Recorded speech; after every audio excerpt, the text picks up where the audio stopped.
Hey everyone, we have an update video today. Sorry for the lack of ornamental clothing, jewelry.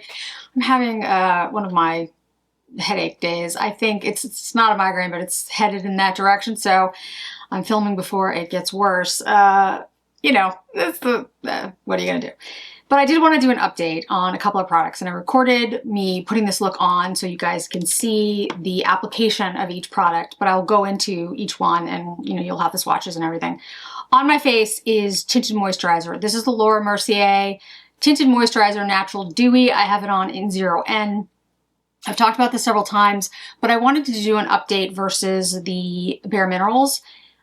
I can't tell you which one I like more, to be very honest. They're both fantastic tinted moisturizers. I would give them both, like if I could rate them, like a 9 out of 10. They're excellent. They're smoothing, blurring. They work really well on, drier skin, more mature skin. One is a mineral sunscreen, one is a chemical sunscreen. Like yeah, they're both excellent. When I went to the Prada event, I actually wore the Bare Minerals, and then, I've been wearing the Laura Mercier a lot as well. They give a great finish. I think the Laura Mercier has a little more coverage. I think the Bare Minerals is a little less coverage, but I think it's very, very close. Find the one that's the better color story for you, and whether you like a mineral or chemical sunscreen. But I honestly could, if you were like, you have to choose one, I don't know if I could. Like, I really love them both, actually. I think they're excellent. And Laura Mercier also sent me their matte formulation, and I did a video with that one.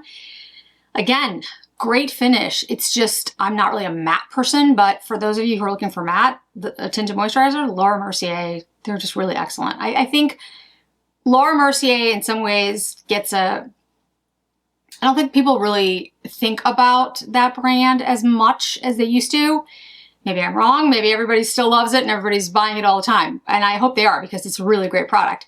But I don't hear it mentioned as much, so just wanted to bring it everyone's attention. I'm very impressed by the formulation. It's smoothing, blurring, non-irritating, comfortable to wear, good coverage. I'm impressed. So then for the contour and bronze, I use the Creal products. These are the ones that are called Just Like Paradise, and I did a very quick swatching and put that up on the last day of the Sephora sale, because I got these literally the last day of the Sephora sale. Thank you so much to Creal for sending them to me. You sent me all 3 shades, and that is absolutely fantastic. I used number 2 as the contour shade. I used number 1 as my bronzer. And you'll see me putting them on, and you'll see the swatches that I did as well. I actually really like these. They're small. They're, this is number 3. This is the smaller one. Each one is 0.14 ounces. So there's not a lot of product. But I really like them. They have mushroom extract, skin-lastic peptide complex, okra extract, which is interesting. It says it's known for conditioning properties. 12-hour wear in a silk cream formula. Weightless veil of bronze floats over the skin. It reminds me very much of the texture of the Makeup by Mario, the veil. It's that kind of silky, liquidy kind of thing, and then it goes into the skin. It sets really well on me. I find that the shade 2 works really well for me for contour. The 1 is more of a lighter tan, bronzy kind of shade, and it has more of a warmth to it than 2. 2 has like a cooler, it's a little bit deeper, yes, but it's also cooler, and you can see it on my skin. I think it works fine. It's not too deep. 03 is deep for me. Probably not deep for other people, but deep for me. I'm just gonna do like a little bit here, and I just want to show you, like, even the 3 I can get away with, but it's too deep to work as like an everyday contour for me, because I feel like on me it's gonna look a little harsh next to my skin, but you know, I think you could make it work. Like I use my fingers because with dry skin especially, I think using your fingers is the best way to get like the oils to break the product down into your skin. I'd have to blend it like I'm doing now a lot more to try to get it to look more natural. But again, I really like this product. I had no problems with it blending into my skin. As you just saw, I have no problems with being patchy. Yeah, it works extremely well. I want to say though, like with these types of products, it is really important, and I've said this many, many times, but to make sure your skin is prepped before you do your makeup. If you're finding that you're having a lot of patchiness with products, it could be the product, absolutely, but it's possible that it's your skin. And I'm not saying your skin in particular, I mean anyone's skin. It's happened to me many, many times where I haven't appropriately, my skin's not exfoliated, my skin's not moisturized in the way that it should, and product will stick to certain parts of your face. So before you decide it's just the product, make sure your skin is exfoliated, make sure your skin is properly moisturized and not dehydrated, and then try the product. If it's still not working, then it's the product. But I've had that happen before. Like to me, when I'm just like, you know, lazy about my skincare, frankly, or when I've done somebody else's makeup and I haven't had time to prep their skin, products will kind of stick. So I'm just, you know, now that doesn't mean that products should stick. I mean, there's some products out there that frankly, even if your skin is in the worst case it's ever been in its life, it still works. The Clé de Peau primer and the eyeshadows for the eyes, honestly, that thing will work. I've seen it work on practically anything. So there are products that are like just so incredibly good that you don't have to do those steps, but those are rare and usually expensive. just saying. But yeah, I love the Creal products. I love these. I think they're excellent. The only thing that I would say drawback-wise is even shade 3 can work on me. I'm not saying it's the right shade. It's not. It's too deep. But so that means if you're more than, say, light medium, maybe medium, there isn't a shade deep enough for you. So again, Creal is an independent brand, but I would say there needs to be deeper shades. That would be my take, but I really like the product. The cheeks. So there's a lot of recent blushes having its moment. I don't know if it ever lost its moment, but I have a lot of blush products and I did use them all today. You'll see me putting them on. But before I did that, I used the peach powder in the Polly Pocket, whatever generation you are with the, you know, the dollhouse looking thing. I will say this, and again, if you love it, that's fantastic. I hate the packaging. I just do. I think it just looks childish. However, it could also be considered kitschy and fun. So it depends on your perspective. Me personally, don't like it. I don't like the heart. It's just annoying, the shape. But the products in here are extremely good. This powder is basically the flawless finishing powder that she has, and it's like one of my favorite powders of all time. The fact that she did it in a peach and in the pink, which I've already showed you, I hope she comes out with them as just part of a regular line and in just one compact by themselves, because I would definitely buy them. If you're talking about a good powder, this is a good powder. And I used it on my cheeks and just like right here to not mattify necessarily, but to take down the creaminess of the Creal products before I put the powders on. That helps, I think personally, my skin, and I think it provides a better look. So you don't have the worry of like a powder hitting a cream and sticking.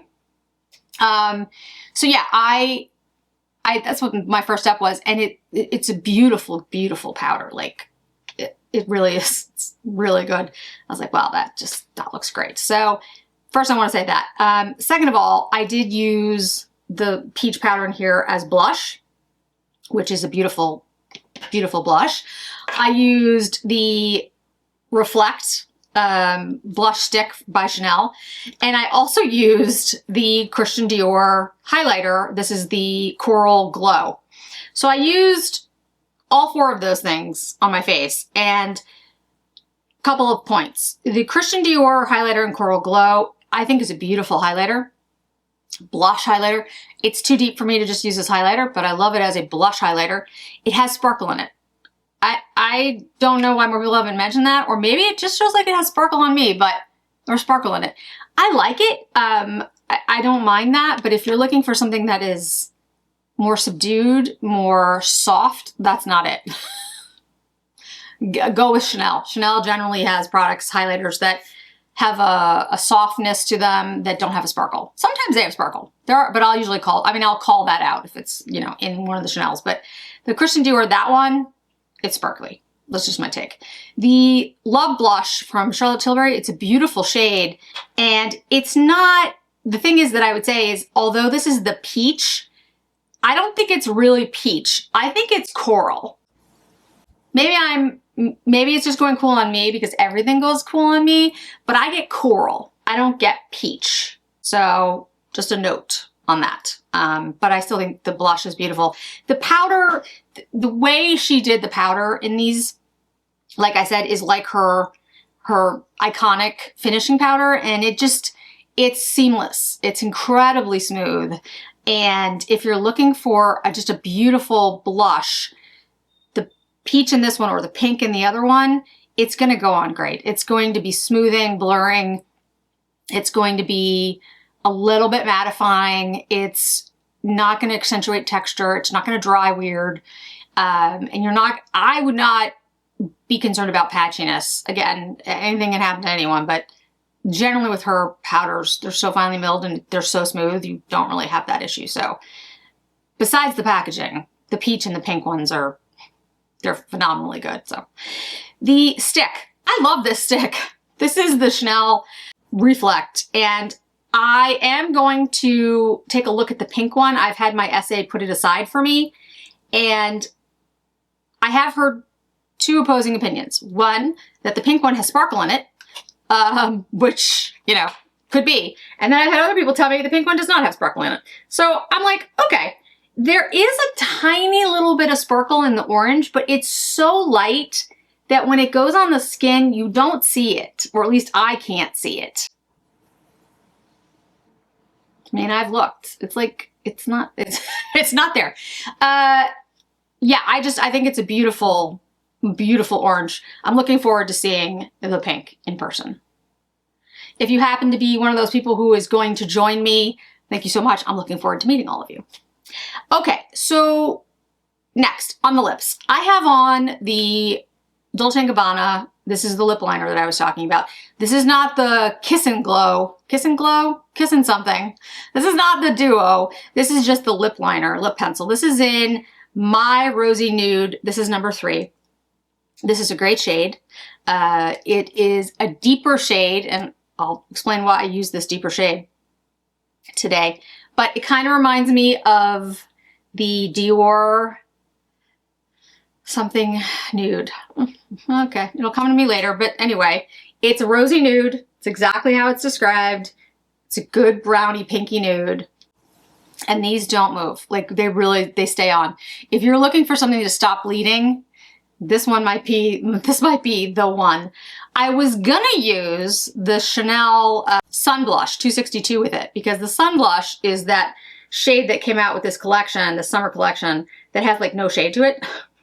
And I feel like if you mixed it with it, yeah, I think it's gonna be a really pretty like combination. I think that'll look really nice together. And by the way, the Chanel summer collection is very limited, and it will be launched online. Today's the 24th when this goes up. I could be wrong, guys. Sorry, I'm the head. I think it's the 24th when this goes up. I can't announce it here. I will have something for my members over there, but I will say this, because it's behind a paywall, guys. That's the reason. It's not because I'm trying to exclude anybody, but Chanel is very clear on what you can publicly post and what you can't. Very, very soon, it will be online. So get ready. And I'll as soon as I see it online, I'll let everyone know immediately, but you know, until that time, I can't say anything. Queen Musia sent me their new lipsticks. These are the Tinted Hydro Balms, Skincare Supercharged, which looks very cool. They are made in Italy. They are consciously crafted, cruelty-free, and vegan. The shade I have on today is Desert Flower. Let me show you. The sticks are like this. They're not like shaped like a lipstick. They're shaped kind of like, you know, flat tops, so you can see the difference between that and the lipsticks that they have. This is Desert Flower. Isn't that pretty? A little bit of sparkle to it. And then this one is 1993, which was the year I was a junior to senior in college. Oh, senior year in college. Oh, that's just wrong. I graduated in 94. One of my favorite shades. Look at that shade. Such a good shade. I'll be wearing that a lot. And then this one is Nostalgique. They're all good shades. Look at that. These are all great. They're very light, shiny. You know I love good shiny lip balm. So those are the 3 shades that they sent me. Thank you so much, Queen Musa, for sending me these because I love them. I have to say this one's my favorite. But that's, again, showing my age. So what can I say? On my eyes, I have both the Dior Coral Riviera and the Chanel Les Beiges Golden. I mixed them together. And, you know, I'll show you me putting them on. They are very similar in color story. There is no doubt. Like, these are definitely sisters. Not even cousins. They're sisters. They are so close to one another. The difference is, I think that the Chanel is a little more luminescent and sparkly actually than the Dior, and I like the Les Beiges formula better than the Dior.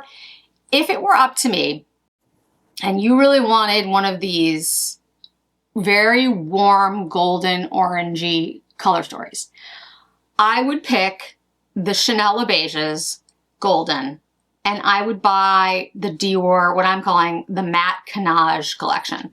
There are 4, they're called the Nudes. There's 4 of them. I've shown you 2, Silk Taupe and Brown Cashmere. Brown Cashmere's, I love that one. But there's 2 others. One that has like a goldeny, peachy, orangey tone, and then one has more of a pink one. I think I'm gonna get those other 2, to be honest with you. I have to say, they're not as good as the original, the 2020 Dior eyeshadow formula, but they're very good.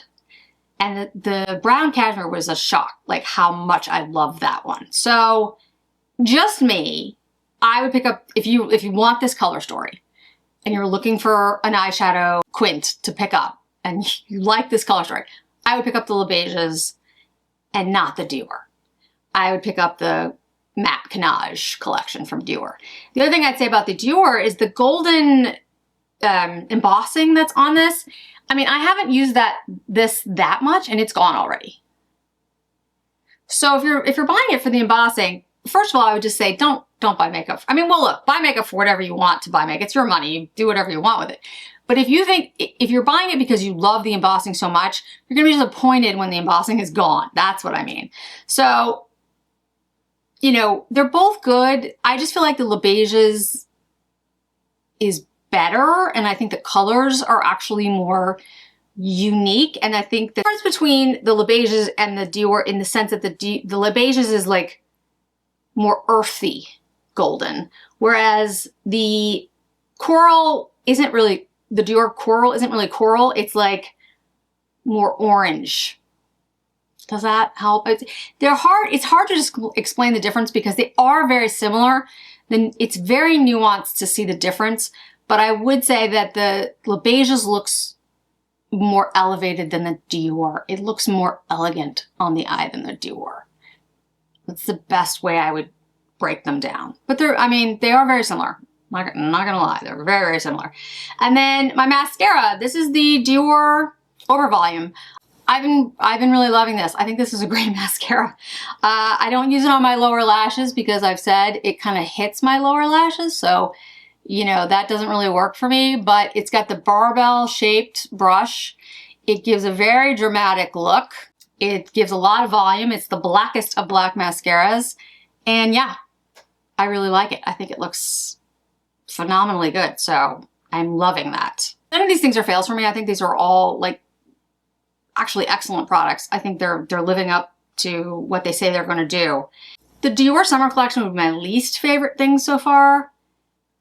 Just because I feel like the embossing is like pulling you in as luxury, but then the embossing is gone and the formula is good, but it's not, in my opinion, it's not as good as the Matte Canage collection. And I don't really know why they came out basically at the same time. That just seems like you're competing against yourself. I don't know. It just seemed odd. I do love the Garnet Fizz Maximizer. That shade to me is more of a very, very deep reddish coral. Like it goes cooler on me. So just everybody knows, like, things go cooler on me. So it has this, like, it looks like it's going to be like a red brown, but it's not. It's really not garnet. And I'm not exactly sure why they called it garnet, because it's more a very, very deep coral, like almost a reddish coral. And so it kind of has a similarity to the shade in the middle of this Dior, but much deeper. And that's how it shows up on the lip. It's a beautiful shade, and it has some of the, probably the most pigment of any of the maximizers I've ever used, but it does seem to have more plumping burning in it than other maximizers. Just FYI. So yeah, I'm not sure if they changed the formula. We'll see with their next collection with Dior. I'll make sure I pick up one maximizer to see that, because I haven't been able to get confirmation. Like, Dior won't tell me whether they changed it or not, so I don't know. Who knows? But I'll also update you on the pink stick once I get it. The Queen Musia tinted lip balms, those are great. I really like those. The Sarah Creal, I'm loving these. I think they're perfect, and I think they're going to go really well with the rest of the Sarah Creal products. I think they fit perfectly within her collection. The Dolce & Gabbana liners, as I've said, they're far better. Like, I'm shocked that nobody, well, I'm not shocked, but like, nobody's talking about these. These are really good. Don't know why. Yeah, they're excellent. And the Charlotte Tilbury, again, I hate the packaging, but the product is so good that I'm willing to put up with it. So I hope she comes out with the powders in, like, just as part of her collection, and just, like, you know, like a peach one and a pink one. That'd be awesome. So I'd love to hear what your thoughts on all this. If you picked any of this up, if you plan on picking up Dior versus Chanel versus, you know, maybe none at all, which I would totally get. Well, thanks so much for joining me today, guys. I really do appreciate it, and I hope to see you in another video really soon.